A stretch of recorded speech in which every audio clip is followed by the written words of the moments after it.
लोकसभा चुनाव 2024 से पहले सभी विपक्षी दल एक ऐसा सूत्र इजाद कर लेना चाहते हैं कि जिसके तहत सभी विपक्षी दल एक साथ आ भी जाएं, चुनाव भी लड़ लें और उनकी राजनीतिक महत्वाकांक्षा भी पूरी हो जाए।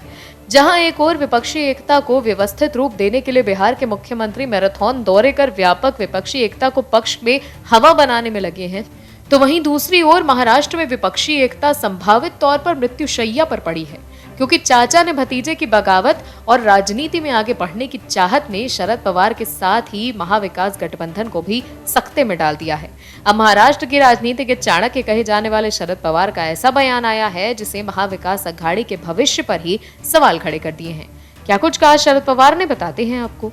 महाराष्ट्र में एनसीपी, शिवसेना, उद्धव गुट और कांग्रेस के बीच वाले अघाड़ी गठबंधन के भविष्य पर संकट दिख रहा है। राष्ट्रवादी कांग्रेस पार्टी के प्रमुख शरद पवार ने महाराष्ट्र में महाराष्ट्र विकास अघाड़ी गठबंधन लेकर बड़ा बयान दिया। पवार ने कहा कि आज महाराष्ट्र में अघाड़ी है, लेकिन कल होगी या नहीं ये नहीं पता। पूर्व केंद्रीय मंत्री पवार ने अमरावती में कहा कि महाराष्ट्र में अघाड़ी है, हमारी इच्छा है कि हम साथ में काम करें, पर इच्छा से क्या होता है। आगे विधानसभा और लोकसभा चुनाव है, आगे अघाड़ी रहेगी या नहीं इस पर चर्चा नहीं हुई। शरद पवार ने कहा ये प्रक्रिया होती है, सीट बंटवारे का मुद्दा होता है, पार्टियों के विषय में है तो अभी कैसे कहा जा सकता है। शरद पवार के बयान के बाद शिवसेना के उद्धव गुट में खलबली मच गई। उद्धव गुट के नेता संजय राउत ने कहा कि अघाड़ी रहेगी और 2024 में हम साथ चुनाव भी लड़ेंगे। राउत ने कहा महाविकास अघाड़ी रहेगी।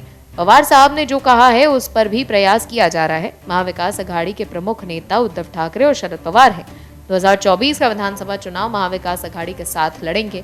उसमें शरद पवार की भूमिका पहले भी थी, आज भी है और आगे भी रहेगी। अब राउत जो भी दावा करे, लेकिन अजीत पवार भी बीजेपी के साथ जाने के लिए बेचैन है। कहा जा रहा है कि अजीत पवार अपने चाचा शरद पवार को बीजेपी के साथ गठबंधन करने के लिए पिछले कुछ दिनों से मना रहे हैं। वहीं शरद पवार की बेटी सुप्रिया सुले ने हाल ही में बड़ा दावा करते हुए ये कहा कि अगले 15 दिनों में देश की राजनीति में 2 बड़े धमाके होने जा रहे हैं। इनमें से एक धमाका महाराष्ट्र की सियासत में होगा और दूसरा केंद्र में। सुले के इस बयान की खूब चर्चा हुई और कयासों का बाजार गर्म हो गया।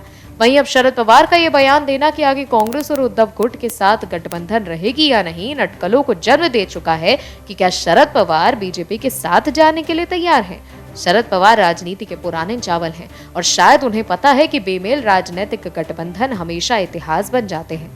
और भी वीडियोस देखने के लिए चैनल को सब्सक्राइब करें और बेल आइकन को दबाएं।